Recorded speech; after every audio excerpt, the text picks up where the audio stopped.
इसलिए आपसे भी निवेदन है कि आप यज्ञ प्रारंभ होने से ही पहले आ जाइए। लेकिन महाराज बलराम और कृष्ण के बीच में मनमुटाव था, इसलिए न शुरू में आया न बीच में आया। जिस समय आखिरी होने वाला था, पूर्णाहुति होने वाला था, उसी समय महाराज बलराम जी भी द्वारिकापुरी में आए और देखते देखते यज्ञ की पूर्णाहुति होने ही वाला था। उस दिन बलराम महाराज जी से मुलाकात हुई भी तो जैसे पहले प्रेम से मिलते थे, वैसे प्रेम से बलराम जी महाराज जी भगवान कन्हैया से नहीं मिले। महाराज वहां के जितने भी बुजुर्ग सियान है और उनके राज दरबार में जितने भी अंतरी मंत्री संतरी सब लोग उस यज्ञ मंडप पर बैठे हुए थे। तो जैसे यज्ञ की पूर्णाहुति होता है, यज्ञ की पूर्णाहुति के बाद गली भ्रमण होता है, तो उस देवी भागवत के पूर्णाहुति होने के बाद गली भ्रमण करना था देवी भागवत को ऐसे सिर में रख करके। तो भगवान कन्हैया बलराम महाराज जी से कहने लगे कि महाराज आप एक काम करो कि महाराज आज जो पूर्णाहुति होने के बाद जो गली भ्रमण होना है महाराज, तो देवी भागवत का जो ये महापुराण है उसको अक्रूर महाराज जी को बोहने के लिए कहिए आप, यही बोह करके गली भ्रमण करेगा। तो महाराज अक्रूर कहने लगा कि महाराज इतने सारे और यहाँ है, उसको बोहवाइए महाराज, उनके सिर में रखिए, मेरे में ही क्या बानी है। तो भगवान कन्हैया कहे बलराम भैया इनको कहिए ना, यही बोहेंगे, अपने सिर में रखेंगे। भगवान कन्हैया जानते थे कि श्यामंतक मणि को ये अक्रूर महाराज 24 घंटा बगल में दबाए दबाए ही घुमा करते थे, कहीं छोड़ दूंगा तो कोई चोरी ना हो जाए। ये डर में एक पोटली में रख करके बगल में दबा करके ही 24 घंटा धर के उसको घुमा करते थे। बलराम भगवान कन्हैया के कहने पर बलराम महाराज जी उनको अपना जो नांगर शस्त्र है उनको दिखाई। तो महाराज उस नांगर के डर में, शस्त्र के डर में महाराज अक्रूर तैयार हो गया बोहने के लिए। कहा ठीक है भैया, आप जिद करते हो तो ये देवी भागवत महापुराण को हम बोह लेंगे, अपने सिर में रख लेंगे, लेकिन इनका एक शर्त है। क्या शर्त? हम अपने हाथ से उठा करके सिर में नहीं रखेंगे, कोई दूसरा ला करके हमारे सिर में रखेंगे तब हम रखेंगे। अब भगवान कन्हैया कहे कोई बात नहीं, हम रख देते हैं सिर में। भगवान कन्हैया स्वयं उठाया और वो श्रीमद देवी भागवत महापुराण को अक्रूर महाराज जी के उनके सिर में रख दिया। अब सिर में रखने के बाद वो धीरे धीरे चलने लगा। तो भगवान कन्हैया बलराम जी की ओर इशारा करते हुए कहने लगा कि महाराज देखो तो ये सिर में देवी भागवत महापुराण को रखा है, इसका कोई इज्जत नहीं है, अरे कम से कम हाथ तो लगा लेते, दोनों हाथ से पकड़ने के लिए कहो। तो भगवान कन्हैया जब बलराम महाराज जी को कहे तो बलराम महाराज जी उनको फिर नांगर दिखाए और कहने लगा अरे अक्रूर, देवी भागवत का भी कोई इज्जत है कि नहीं, उसका सम्मान है कि नहीं, अरे कम से कम इसको सम्मान दो, हाथ में पकड़ो। तो ये अक्रूर महाराज जी कहने लगा नहीं महाराज, आप नांगर को दिखा रहे हो तो भी डर लग रहा है, इधर कन्हैया जिद कर रहा है, तो एक काम करता हूं महाराज, मैं आप सम्मान की बात कर दिए तो मैं एक हाथ में पकड़ूंगा, दोनों हाथ में नहीं पकड़ सकता। अब देखो एक हाथ में इसलिए पकड़ने के लिए कहा, बाएं बगल में श्यामंतक मणि पकड़ा हुआ है, इसलिए दाएं हाथ में पकड़ूंगा ताकि मेरा जो श्यामंतक मणि है चुपचाप कोई ना जान सके। अब जब दाएं हाथ में पकड़े तो भगवान कन्हैया फिर जिद करने लग गया कि महाराज नहीं महाराज, ये तो इल्लिक बिल्लिक पकड़े जैसा हो गया महाराज, इनको दोनों हाथ से पकड़ने के लिए कहो। जब दोनों हाथ से पकड़ने के लिए जिद करने लगा तो बलराम महाराज जी फिर नांगर दिखाए। नांगर के डर के मारे अब क्या करे अक्रूर महाराज, देखते देखते यह भी हाथ उठा दिया और दोनों हाथ से जैसे श्रीमद देवी भागवत महापुराण को पकड़े, उनके बगल में जो श्यामंतक मणि है पूरा खलखल ले नीचे गिर गया। जैसे ही नीचे गिरा भगवान कन्हैया बलराम जी की ओर इशारा करने लगा, देखो भैया मैं शतधनवा को मार के जब वापस आया तो आपने मेरे ऊपर शक किया और हम दोनों के बीच में मनमुटाव हो गया था, और देखो ये श्यामंतक मणि किसके पास निकला। उसी समय भगवान बलराम जी के महाराज जी के पास जो मनमुटाव हो गया था भगवान कन्हैया के प्रति, वो मनमुटाव समाप्त हुआ और भगवान कन्हैया के प्रति जो पहले प्रेम था वही प्रेम फिर से जग गया। महाराज कन्हैया श्यामंतक मणि को प्राप्त करके महाराज अक्रूर से कहे कि भैया इस श्यामंतक मणि को हम खुद नहीं चाहते, तुम एक काम करो, ये श्यामंतक मणि को तुम खुद रख लो, बस इसको रखने के बाद रोज 10 घंटा इसका पूजा करना, और पूजा करने के बाद जो 8 भार स्वर्ण मिलेगा 180 तोला उनको ला करके हमारे राज खजाने में डाल देना, ताकि हम उसी धन दौलत से हम अपने प्रजाओं का पालन पोषण कर सके। और देखते देखते महाराज अक्रूर जी को फिर से श्यामंतक मणि प्रदान कर दिया गया। वह जो श्रीमद् देवी भागवत महापुराण रचा गया था, यज्ञ अनुष्ठान रखा गया था, वो धीरे धीरे गली भ्रमण होने के बाद पूर्ण हो गया। अक्रूर महाराज जी और गांव के जितने भी सियान बुजुर्ग सैनिक थे सब लोग अपने अपने घर चले गए। महाराज भगवान कन्हैया हस्तिनापुर चले गए और जा करके सुंदर 5 पांडवों से जल्दी जल्दी में मिलकर आया था, ये सोच करके भगवान कन्हैया रथ सजाए और देखते देखते हस्तिनापुर चले गए। बोले वृंदावन बिहारी लाल की।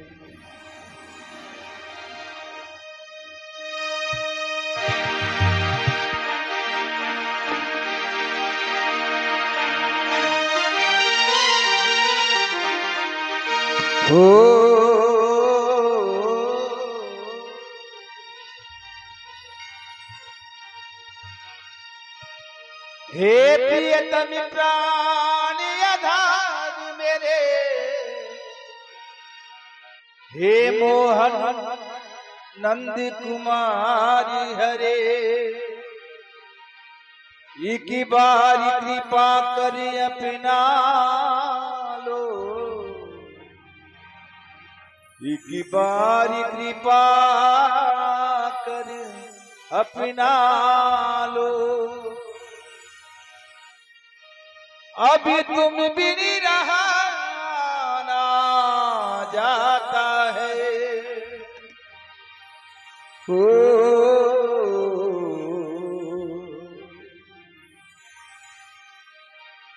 तेरा प्यार छिपा कर सीने में, तेरा प्यार छिपा कर सीने में,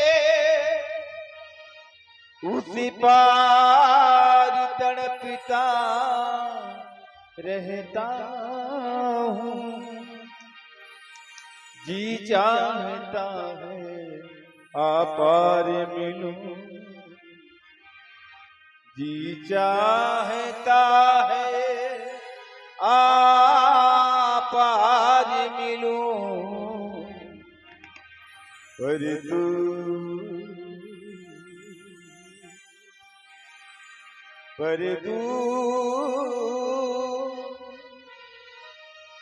किनारा होता है, दीवाना तेरा आया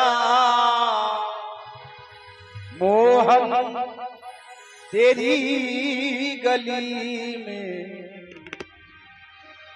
दीवाना तेरा आया मोहन तेरी गली में, दीवाना तेरा आया मोहन तेरी गली में, मोहन तेरी गली में, मोहन तेरी गली में, मोहन तेरी गली में, मोहन तेरी गली में, दीवाना नजराना नजराना दिल का लाया मोहन तेरी गली में, नजराना दिल का लाया मोहन तेरी गली में।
कर दी हवाले तेरे, कर काली मेरी नैया कर दी हवाले तेरे, भटका हूँ दुनिया से आया हूँ पाप तेरे, भटका हूँ दुनिया से आया हूँ पाप तेरे। नैया नैया नैया किनारे करी तो ओ हंसगी गली में, नैया किनारे करी तो ओ हंसगी गली में। ये दीवाना आ गया रे, ये दीवाना आ गया, ये दीवाना आ गया रे, ये दीवाना आ गया, ये दीवाना आ गया रे, ये दीवाना आ गया। दीवाना तेरा आया ओ हल तेरी गली में, दीवाना तेरा आया ओ हल तेरी गली में।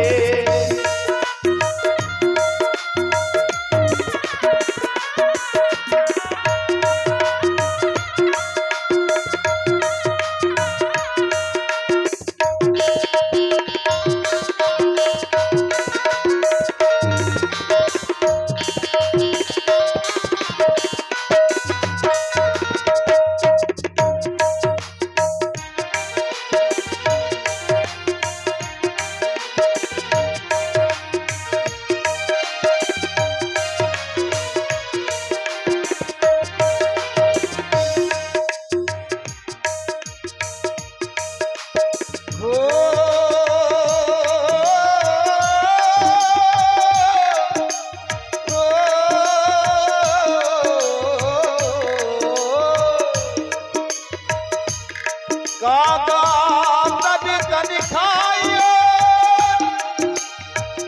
चुन चुन चुन मोरा मात, ये तो नैना नैना मत खाइयो रे, ओहे श्याम दरदी की प्यार।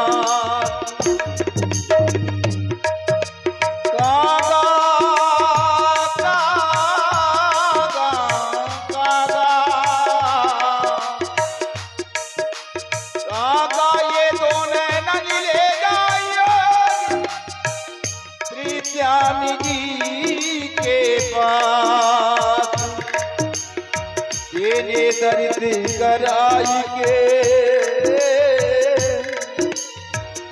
फिरली जो बैठा, प्रियतम प्रीति लगाई के, प्रियतम प्रीति लगाई के, दूरी देती मत जा मत जा मत जा मत जा, प्रियतम प्रीति लगाई के दूरी दे मत जा, बतो हमारी नगरी में अब मांगे सोते पास। तस्वीर मेरे दिल में तेरी बच गई है, तस्वीर मेरे दिल में तेरे ही बच गई है। ऐ प्रियतम प्राण मेरे तुझ पे दिला गई है, ऐ प्रियतम प्राण मेरे तुझ पे दिला गई है। लहगी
बोले वृंदावन में हरिलाल के। भगवान कन्हैया देखते देखते सुंदर हस्तिनापुर में चले गए। हस्तिनापुर में जैसे ही महाराज द्वारिकाधीश पहुंचे तो पांचों पांडवों ने सुंदर स्वागत किया। स्वागत करने के बाद महाराज सुंदर रात्रि विश्राम किया। रात्रि विश्राम करने के बाद भगवान कन्हैया प्रातः काल जब हस्तिनापुर में उठे सो करके, तो भगवान कन्हैया और महाराज अर्जुन ये दोनों गंगा तट की ओर घूमने के लिए निकले, भ्रमण करने के लिए निकले। भ्रमण करते करते महाराज अर्जुन ने देखा कि उस यमुना नदी के तट पर कोई कन्या बैठी हुई है, कोई युवती बैठी हुई है और तपस्या कर रही है। महाराज भगवान कन्हैया कहे को देखो रे, देखो अर्जुन, इस यमुना नदी में कौन तपस्या कर रही है। महाराज अर्जुन रथ से उतरे और रथ से उतर करके वो जो यमुना नदी के किनारे में सुंदर तप कर रही थी उसके पास चले गए। वहां जाकर के वो जो कन्या तप कर रही थी, पूजा कर रही थी, महाराज अर्जुन उनसे पूछने लग गए कि देवी आप कौन हो और यहाँ क्या कर रही हो।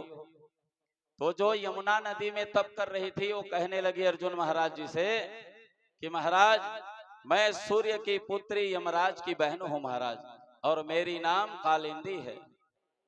तो क्या कर रही हो। तो कालिंदी कहने लगी कि महाराज मैं वो भगवान कन्हैया को पति के रूप में प्राप्त करने के लिए यहाँ तप कर रही हूँ। महाराज अर्जुन कहे कि देवी कालिंदी, जिसको आप पति के रूप में वर्ण करना चाहती हो वो तो मेरे ही साथ में आया हुआ है, वो देखो रथ में बैठा हुआ है। अहं देवस्य सवितुर दुहितापति मिक्षति विष्णुं वरेण्यं वरदं तपः परमं स्थिताः। महाराज मैं उसे अपने पति के रूप में वर्ण करना चाहती हूँ, इसीलिए तप कर रही हूँ। महाराज अर्जुन उस कालिंदी को लिए और कालिंदी को लेकर के कहे कि देवी चलो, जो जिसको आप पति के रूप में वर्ण करना चाहती हो उसको तो मैं खुद घुमाने के लिए लाया हूँ। और देखते देखते महाराज अर्जुन ने कालिंदी को लिए साथ में और भगवान कन्हैया जिस रथ पर बैठे थे वहां ले जा करके दिखा दिए और कहने लगे कि महाराज इसी को आप चाहती थी ना पति के रूप में वर्ण करना। कालिंदी ने कहा हाँ महाराज।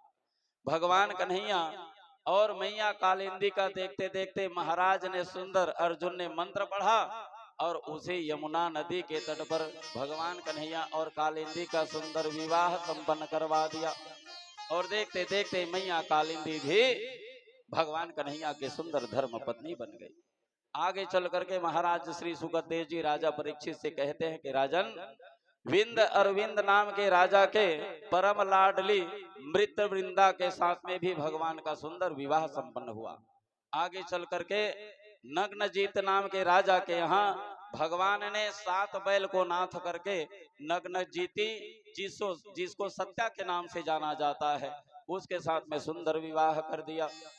आगे चल करके भगवान राजाधिदेवी की कन्या भद्रा को हरण करके लाए, उनके साथ में सुंदर विवाह संपन्न हो गया। और भगवान भद्र प्रदेश के यहाँ मत्स्य भेद करके लक्ष्मणा के साथ में पानी ग्रहण किया। और देखते देखते भगवान कन्हैया की आज 8 पटरानियां हो चुकी है। भौमी जाम्बवती भामा सत्या भद्रा च लक्ष्मणा कालिंदी मित्र वृंदा च अष्टो पटरानिया।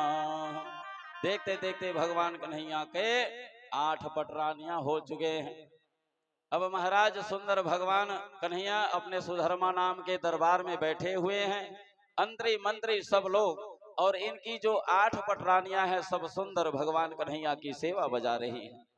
महाराज नारद एक दिन घूमते घूमते अपने वीणा को बजाते हुए नारायण नारायण की ध्वनि करते हुए उस राज दरबार में पहुंच गया। और राज दरबार में पहुंच करके मन में सोचा कि अब भगवान कन्हैया के 16,108 पटरानियां हैं। अब 16,108 पटरानियां हैं तो अभी मुश्किल से 8 पटरानियों के साथ में इनका विवाह हुआ है। ये सोच करके भगवान नारद महाराज द्वारिकाधीश से मुलाकात किए, 8 पटरानियों से और उनके बाल गोपालों से सुंदर मुलाकात किए, सबसे बढ़िया चर्चा किए। उसके बाद नारद जी महाराज जी वहां से निकले द्वारिकापुरी से और कहाँ चले गए? प्राग ज्योतिषपुर चले गए, भौमासुर के राज्य में।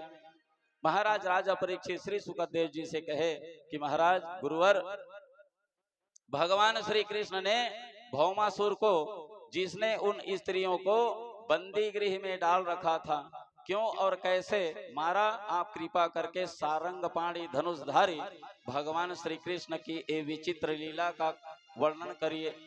तो भगवान श्री सुखदेव जी कहते हैं कि राजन, भौमासुर प्राग ज्योतिषपुर में रहता था।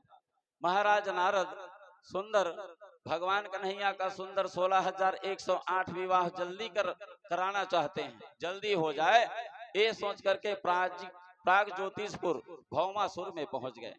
भौमासुर के पास जैसे ही पहुंचे तो महाराज भौमासुर ने सुंदर भगवान नारद को सुंदर बैठाया, आसन प्रदान किया और कहा कि नारद जी, बहुत दिनों के बाद हम आपसे मुलाकात कर रहे हैं और हम चाहते हैं कि आप ऐसा सुंदर कथा बताइए जिस कथा को सुनने के बाद उस कथा का प्रभाव मेरे जीवन में ऐसा पड़े कि मैं उस कथा का जो मुख्य उद्देश्य है अपने जीवन में मैं उतार सकूं।